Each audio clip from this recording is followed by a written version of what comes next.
Hi అండి అందరికీ. ఇక్కడ నేను మీతో ఒక చిన్న విషయాన్ని షేర్ చేసుకుందాం అనుకుంటున్నాను. ఇక్కడ కనిపిస్తున్న మందారం చెట్టు పింక్ కలర్లో ఉండే 5 రేఖలతో వచ్చే చిన్న మందారం పూలండి. అయితే విషయం ఏంటంటే ఆ చెట్టు మొదట్లో ఒక చిన్న మొక్క మొలిసింది. అది క్రమేణా పెరుగుతూ ఉండగా అది ఏంటో నాకు తెలియలేదు ఫస్ట్. సరేలే ఏంటో చూద్దామని ఉంటే ఫస్ట్ అది పెరుగుతూ ఎల్లో కలర్ ఫ్లవర్స్ వచ్చాయి. నేను అప్పుడు అసలు అది పిచ్చి మొక్కో ఏదన్నా ఆయుర్వేదిక్ మొక్కో ఏంటో తెలియకుండా అలా ఉంచాను. ఆ ఫ్లవర్స్ కాస్త గ్రీన్ కలర్ కాయలు అయినాయి. అవి ఏం కాయలు అనుకుంటే లాస్ట్కి బ్లాక్ కలర్ ఇలా కాయలుగా ఇలా వచ్చాయి. ఏంటి అని చూస్తే అవి మినపకాయలు. దట్ మీన్స్ ఇది మినప గింజల చెట్టు అన్నమాట. నాకు తెలీదు ఎప్పటి వరకు.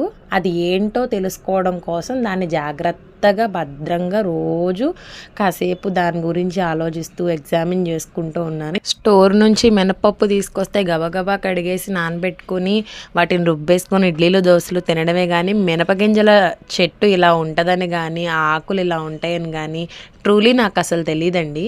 ఏ పప్పు కడిగినప్పుడు ఆ నీళ్లు బయట పారబోయకోకుండా వేస్ట్ చేయడం ఎందుకని ఇలా మొక్కలకి పోసుండొచ్చు. అవి ఇలా విత్తనాలు మొలకలుగా వచ్చి ఇలా చెట్టులాగా వచ్చుండొచ్చు.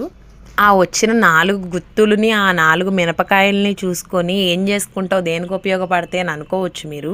కానీ వాటిని నేను నా చేతులతో ఇలా చూసి వాటిని నేను ముచ్చటగా మురిపెంగా మురుసుకోవడం అనేది నాకు చాలా సంతోషంగా ఉంది. కుప్పెట్లో కూడా సరిపోని 4 మినపగింజలను చూసి నా చేతులతో నేను నీరు పోసి పెంచిన వాటికి ఇంత మురిసిపోతుంటే అదే పంట పండించిన తర్వాత అసలు ఆ రైతులు పడే ఆనందాన్ని నేను ఇప్పుడు ఫీల్ అవుతున్నానండి. ఎంత ఆనందంగా ఫీల్ అవుతారో, ఒక తల్లి బిడ్డకి జన్మనిస్తే ఎంత ఆనందంగా ఫీల్ అవుతుందో ఆ రైతు పంట పండించిన తర్వాత ఆ పంట చేతికి వస్తే అంత ఆనందిస్తాడని అర్థమైంది.